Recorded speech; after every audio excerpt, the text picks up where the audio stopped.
How's it going, guys? Welcome back to another video. So we have some slight breaking news, and we have re-signed one of our key players, and that is offensive lineman Elgton Jenkins. Now, there hasn't been many reports of us working towards a deal with Elgton Jenkins this entire year, but we figured we were. But there hasn't been many reports of potential how many years and worth, but it looks like we have finally got the job done, especially with Elgton Jenkins' play improving the last few weeks, which makes sense considering he is coming off an ACL injury.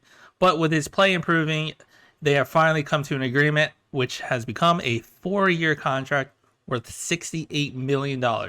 This will make him the second highest paid offensive guard and also top 10 in offensive tackles. He is getting paid very well, which is good to see, especially since we are paying a younger player.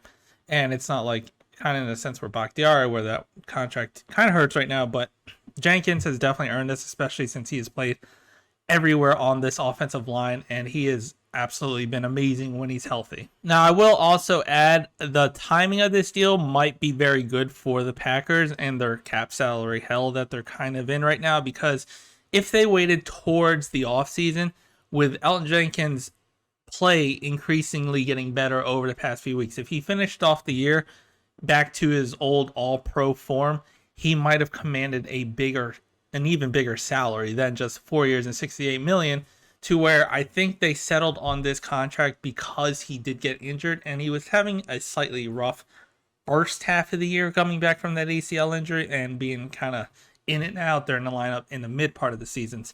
I feel like this helped in that contract not being higher than it could have been. So we did save some money with the injury. I mean, never wish a player to get injured, but I think because of that, we've saved some money than what his contract potentially could have been. And then lastly, with this $68 million contract, that is just the base value of the contract. He could be paid up to $74 million due to incentives, and it roughly breaks down to about $17 million per year. So not bad for an all-pro guard, still within his younger years and going into the prime of his career. So very good contract for the player of the statue. So I'm very glad that the Packers were able to get a contract done with Jenkins, and we have kind of helped solidify our line. And I know we're still looking at this year, but later on, having a pretty good line with Bakhtiari, if he eventually gets healthy and just has terrible injury luck.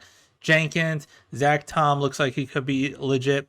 And then Yash, and then Josh Myers. So we are solidifying this line. Oh, I also forgot about John Roney. Like, we are solidifying this line for some slight longevity, so that is good because there has been a lot of pieces going in and out the past couple of years with contracts expiring and kind of just filling in the gap. So nice to see. We've locked up one of our best players on the interior line, so glad to see it. But let me know what you think down in the comments. If you like the video, hit the like button, subscribe to the channel, and as always, go Pack Go.